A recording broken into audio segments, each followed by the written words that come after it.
This afternoon, the search is on for a group of armed robbers who broke into an apartment near NRG Stadium.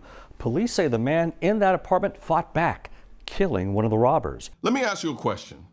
If someone pointed a gun at you inside your own home, what would you do? And investigators say an 18-year-old suspect pointed a gun at one of the tenants. Would you freeze, run, pray? Now imagine this. Not only did the homeowner not freeze, he snatched the gun from the dude's hand. Moments before the tenant knocked the gun out of his hand. And just when you think it's all over, the guy pulls out another gun, a whole nother gun. And the homeowner, he takes that one too. Police say the suspect then pulled out another gun, but the tenant wrestled the gun away from the suspect and shot him. That's not a self-defense case. That's a damn origin story.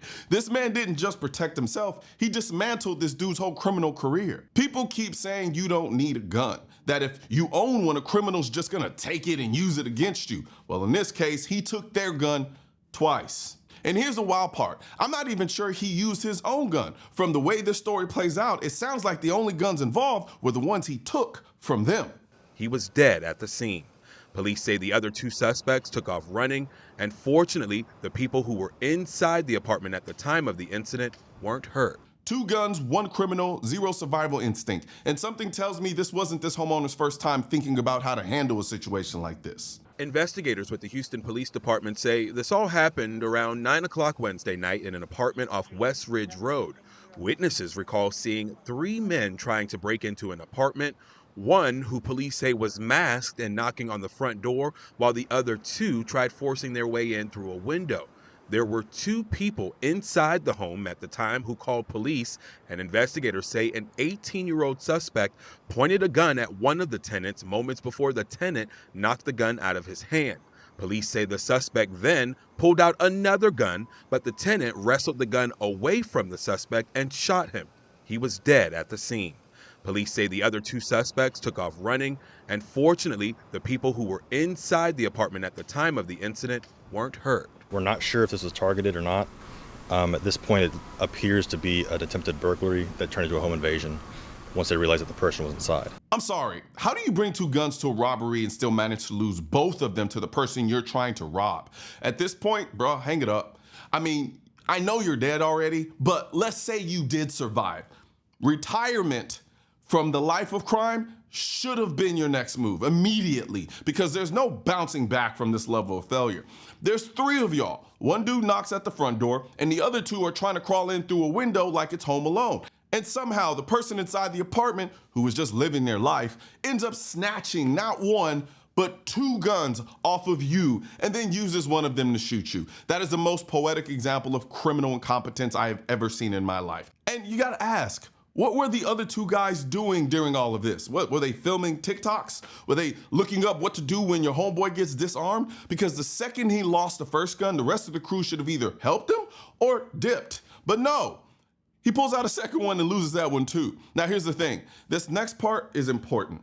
You see, a lot of these anti-gunners love to say, you're more likely to have your gun taken from you and used on yourself in self-defense. Not in this case. In this case, he didn't lose a gun. He stole one twice. He disarmed the dude 2 separate times. So that argument, as far as I'm concerned, is dead. And not in the figurative sense, literally, because what people fail to realize is this. A lot of criminals carry guns not because they're ready to die over it, but because they want the advantage. It's psychological. They think just having a gun makes them the apex predator in the room. But they forget, some people value their life a hell of a lot more than those criminals value taking their stuff away.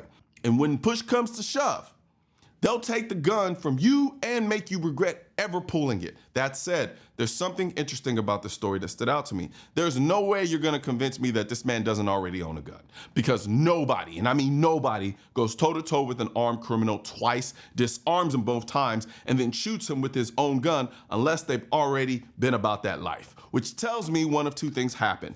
Either his gun wasn't nearby or he couldn't get to it fast enough. And that's why I always say, keep a firearm within arm's reach in your house. I know it sucks. We shouldn't have to live like that. But reality doesn't care about how things should be. Reality is what it is. Hell, I made a video about keeping a gun in your bathroom. Tongue in cheek? A little bit. But I really do keep a gun in my bathroom, because the truth is, You don't know when this is going to happen. You don't get a heads up. You don't get a 5-minute warning. And if you can't get to your gun in time, then you are the gun, just like in this case.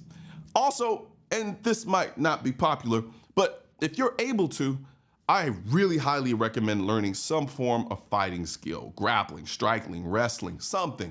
You don't need to be John Jones. Just learn enough to get comfortable with the idea of a physical struggle. You don't have to train forever, just enough so that it's not completely foreign if you ever have to roll around with someone trying to kill you. Now, I know not everyone can do that. Some people are older, some people have injuries. I get it. But if you can, and you've got the time and the money, do it. Because this guy didn't win with fancy gear. He didn't win with a custom AR or custom pistol. He won with his mindset, his grit, and a refusal to die. And that is the most powerful weapon of all. Now, here's the other thing. We live in a time where you can do everything right, like this guy did, and still end up facing the legal system in a way that makes you look like the bad guy.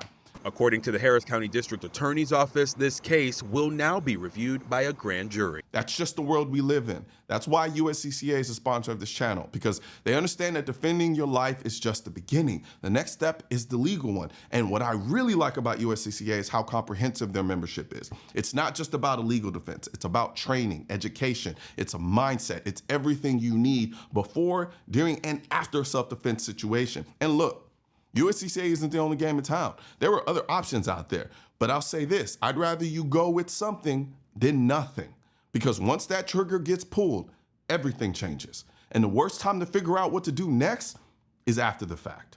So if you're interested in learning more about USCCA, I'm gonna drop a link in the description section of this video. Check it out, educate yourself, and be ready, because it's not just about surviving the moment, it's about surviving what comes after. One thing's for certain and two things are for sure. Politicians and tech giants don't want gun content to be recommended to you. And we're all fighting this culture war together. Now, you can help do your part by liking, commenting, subscribing to the channel, but most importantly, sharing this video with at least one person. Together, we can stop the suppression of our 2A rights. And don't forget to click the link in the description section of this video for the products that I mentioned in this video.